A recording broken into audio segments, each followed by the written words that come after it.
అతి తక్కువ వడ్డీ రేట్లకే పొందండి Punjab national bank home loans, car loans. Zero processing fee, zero documentation charges. వెంటనే మీ బ్రాంచ్ ని సంప్రదించండి. అనంతపురం నగరంలో ఉన్నాం మనం. మొత్తం మీద అయితే ఇక్కడ జేసీ ట్రావెల్స్కి సంబంధించిన బస్ షెల్టర్కి ఉన్నటువంటి ఇక్కడ మొత్తం బస్సులన్నీ ఇక్కడే ఆపారు. చూడొచ్చు ఈరోజు తెల్లవారుజామున జరిగినటువంటి సంఘటన. అగ్ని ప్రమాదంలో జేసీ ట్రావెల్స్కి సంబంధించిన బస్సు పూర్తిగా దగ్ధమైనటువంటి పరిస్థితి. సీట్లు కూడా మొత్తం అంతా కాలిపోయినటువంటి పరిస్థితులు కూడా చూడవచ్చు.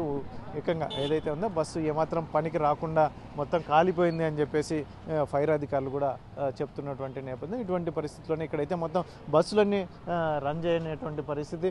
చాలా రోజుల నుంచి ఇక్కడే బస్సులన్నీ ఆపేసినటువంటి పరిస్థితి. మొత్తం ఇక్కడైతే మాత్రం ఒకటి షార్ట్ సర్క్యూట్, పైన కరెంట్ లైన్ ఉంది, మరోవైపు ఇక్కడ కింద ఏదైతే ఉందో బస్సు దగ్గరలో చెత్త కూడా ఉంది. ఈ చెత్త ఎవరో అంటించిన నేపథ్యంలోనే ఈ బస్సు కూడా ఫైర్ యాక్సిడెంట్ జరిగింది అని చెప్పేసి ప్రాథమికంగా అధికారులు తేల్చినట్టు మనకు సమాచారం అందుతోంది. ఇటువంటి పరిస్థితుల్లోనే పూర్తిగా బస్సు కూడా దగ్ధమైనటువంటి పరిస్థితి.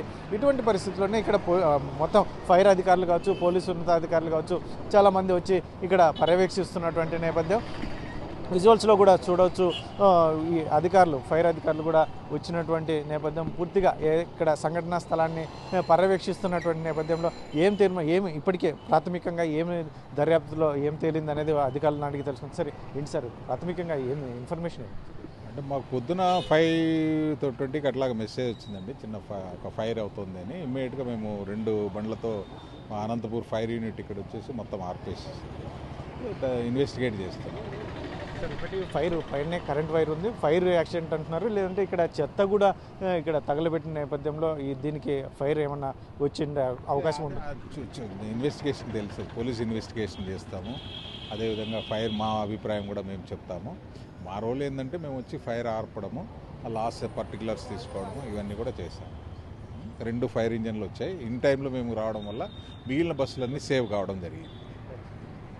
మొత్తం మీద అయితే ఫైర్ అధికారులు అయితే ఇన్వెస్టిగేషన్లో పూర్తి వివరాలు తెలిసే అవకాశం ఉంది. మిగతా ఎందుకంటే ఇమ్మీడియట్గా రావడం వల్ల మిగతా బస్సులకు కూడా ఏదైతే ఉందో ఈ మంటలు వ్యాప్తి చెందకుండా అరికట్టగలిగాము. తెల్లవారుజామునే మాకు వచ్చిన ఇన్ఫర్మేషన్ వచ్చిన వెంటనే మా అధికారులు అయితే మాత్రం ఫైర్ సిబ్బంది హుటాహుటిన సంఘటనా స్థలానికి చేరుకొని ఇక్కడ పూర్తిగా మంటలను ఆర్పివేసే పరిస్థితి మేము తీసుకున్నాం. అయితే మాత్రం ఇది ఇంకా పూర్తిగా ఎందుకంటే ఈ పైనే ఒక కరెంట్ లైన్ ఉన్నటువంటి నేపథ్యం. ఇటువంటి పరిస్థితుల్లో మళ్ళీ ఫైర్ యాక్సిడెంట్ ఇదైతే షార్ట్ సర్క్యూటా లేకుంటే పక్కనే ఉన్నటువంటి చెత్త తగులుబెట్టినటువంటి నేపథ్యంలో ఇక్కడ బస్సుకు నిప్పు రావాల్సిన వచ్చి ఉంటుందా అనేది కూడా పూర్తిగా సమాచారం మాకు ఇన్వెస్టిగేషన్లో తెలుస్తుంది అని చెప్పేసి అధికారులు ఇంకా తెలుసుకుంటున్నారు. ఇటువంటి పరిస్థితుల్లోనే పూర్తిగా ఇన్వెస్టిగేషన్ అయితే జరిగిన తర్వాత మనకు సమాచారం వచ్చే అవకాశం ఉంది అని ఫైర్ అధికారులు చెప్తున్నటువంటి నేపథ్యంలో మొత్తానికి అయితే మాత్రం ఇక్కడ జేసీ ట్రావెల్స్కి సంబంధించిన బస్సు మాత్రం పూర్తిగా దగ్ధమైనటువంటి పరిస్థితి.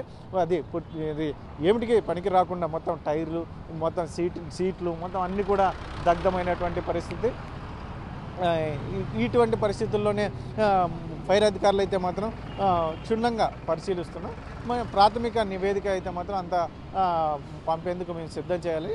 అయితే ఇన్వెస్టిగేషన్లో పూర్తి వివరాలు తెలుస్తాయని ఫైర్ అధికారులు చెప్తున్నటువంటి పరిస్థితి. కాబట్టి మొత్తానికైతే ఈ ఫైర్ యాక్సిడెంట్ అన్ఎక్స్పెక్టెడ్గా జరిగింది, ఇలాంటి ఎవరో ఆకతాయిలు చేశారు, ఇటువంటివన్నీ పెద్ద ఎత్తున చర్చ జరుగుతున్నటువంటి నేపథ్యంలో ఇదైతే మాత్రం ప్రాథమికంగా అయితే మాత్రం ఇక్కడ చెత్త మాత్రం పెద్ద ఎత్తున ఉన్నటువంటి నేపథ్యంలో చెత్తలో ఎవరో ఫైర్ అగ్గి రాజేస్తే ఇది బస్సుకు అంటుకుంది అని ఒక ప్రాథమికంగా వాళ్ళు ఒక నిర్ణయానికి వచ్చినట్టుగా మనకు సమాచారం అందుతుంది. ఇటువంటి పరిస్థితుల్లో పూర్తిగా క్షుణ్ణంగా బయటకు రావాలంటే మాత్రం పూర్తి ఇన్వెస్టిగేషన్ చేసే అవకాశం ఉందని చెప్పేసి అధికారులు చెప్తున్నటువంటి నేపథ్యం. అనంతపురంలోనే జేసీ ట్రావెల్స్కి సంబంధించినటువంటి ఇక్కడ ఉన్న మొత్తం అయితే ట్రావెల్స్ బస్సులన్నీ కూడా ఇక్కడే హోల్డ్ చేశారు. కొన్ని సంవత్సరాలుగా వీటిని రన్ చేయనటువంటి పరిస్థితి. ఇక్కడే కాస్త ముందట్లోనే చూడొచ్చు మనకు పెద్ద ఎత్తున బస్సు అగ్ని ప్రమాదంలో పూర్తిగా దగ్ధమైనటువంటి పరిస్థితి. ఏకంగా ఈరోజు తెల్లవారుజామున జరిగినటువంటి అగ్ని ప్రమాదంలో ఒక బస్సు అనేది పూర్తిగా దగ్ధమైనటువంటి పరిస్థితి. అయితే ఇక్కడ చాలా బస్సులు కూడా ఇక్కడే షెల్టర్ ఉంది. చాలా సంవత్సరాలుగా ఇక్కడ బస్సులు కూడా రన్ చేయనటువంటి పరిస్థితి. కాబట్టి ఇప్పటికే కరెంటు వైర్లు కూడా ఇదంతా షార్ట్ సర్క్యూట్ వల్ల ఏమన్నా జరిగి ఉంటుందేమో అని చెప్పేసి కరెంటు వైర్లు కూడా పూర్తిగా ఇక్కడ తొలగించినటువంటి పరిస్థితి ఉంది. ఎందుకంటే ఎటువంటి పరిస్థితుల్లోనూ ఇక్కడ మరొక ప్రమాదం జరగకుండా ఉన్నతాధికారులు పెద్ద ఎత్తున చర్యలు కూడా తీసుకున్నటువంటి పరిస్థితి. ఇటువంటి పరిస్థితుల్లోనే ఇక్కడ షార్ట్ సర్క్యూట్ వల్ల కూడా జరిగి ఉంటుందని కూడా ఉన్నతాధికారులు మొదట్లో ఒక అనుమానం వ్యక్తం చేసినటువంటి నేపథ్యం. అయితే మొత్తం మీద ఇక్కడ బస్సులన్నీ భారీ ఎత్తున ఇక్కడ ఏదైతే ఉందో చాలా బస్సులు ఉన్నటువంటి నేపథ్యంలో ఎక్కువ బస్సులకి మిగతా మంటలు వ్యాప్తి చెందకుండా 2 ఫైర్ ఇంజన్లు వచ్చి ఇక్కడ మంటలను ఆర్పివేసాయని చెప్పేసి ఉన్నతాధికారులు చెప్తున్నటువంటి పరిస్థితి. ఎందుకంటే రాబోయే మరి ఈ సంఘటన అనేది పూర్తిగా స్ప్రెడ్ అయితే మాత్రం మిగతా బస్సులు చాలా ఉన్నాయి కాబట్టి వాటికి కూడా స్ప్రెడ్ అయితే మాత్రం ప్రమాద స్థాయి తీవ్రంగా ఉంటుంది, నష్టం ఎక్కువగా ఉంటుంది. కాబట్టి ఇటువంటి పరిస్థితుల్లోనే ఇక్కడ పూర్తిగా మంటలను అదుపులోకి తీసుకొచ్చినటువంటి నేపథ్యం బస్సు అయితే పూర్తిగా దగ్ధమైనటువంటి పరిస్థితి. అదే అధికారులు చెప్తున్నటువంటి నేపథ్యం అయితే మాత్రం క్షుణ్ణంగా ఖచ్చితంగా మనం పరిశీలించిన తర్వాత పూర్తిగా ఒక నివేదిక ఇవ్వగలము. అంతవరకు మాకు ఇది కరెంటుతో షార్ట్ సర్క్యూటా లేదంటే ఇక్కడ చెత్త ఉంది అక్కడ నుంచి వచ్చిన మంటల వల్ల వ్యాప్తి చెందిందా లేదంటే ఆకతాయిలు ఎవరైనా ఏమన్నా చేసి ఉన్నారా అనేది పూర్తిగా తెలియాలంటే మాత్రం పూర్తి నివేదిక తర్వాతనే ఏదైనా చెప్పగలము అని చెప్పేసి అధికారులు చెప్తున్నటువంటి పరిస్థితుల్లో మరి చూడాలి మరి ఏం తెలుస్తారు. జేసీ ట్రావెల్స్కి సంబంధించిన బస్సు ఎలా కాలిపోయింది, పూర్తిగా దగ్ధమైనటువంటి పరిస్థితులు ఎందుకు నెలకొన్నాయి, ఇటువంటి పరిస్థితుల్లో ఇది నివృత్తి ఎన్నో అనుమానాలు ఉన్నటువంటి నేపథ్యంలో పూర్తి నివృత్తి చేయాల్సిన పరిస్థితి అధికారులపై ఉన్నటువంటి నేపథ్యం. కెమెరా పర్సన్ సుధాకర్తో చెల్లకనేడు RTV అనంతపురం జిల్లా. మరిన్ని వీడియోస్ కోసం ఛానల్ ని సబ్స్క్రైబ్ చేయండి. లేటెస్ట్ అప్డేట్స్ కోసం వాట్సాప్ ఛానల్ ని ఫాలో అవ్వండి. ఆ లింక్ డిస్క్రిప్షన్ లో ఉంది.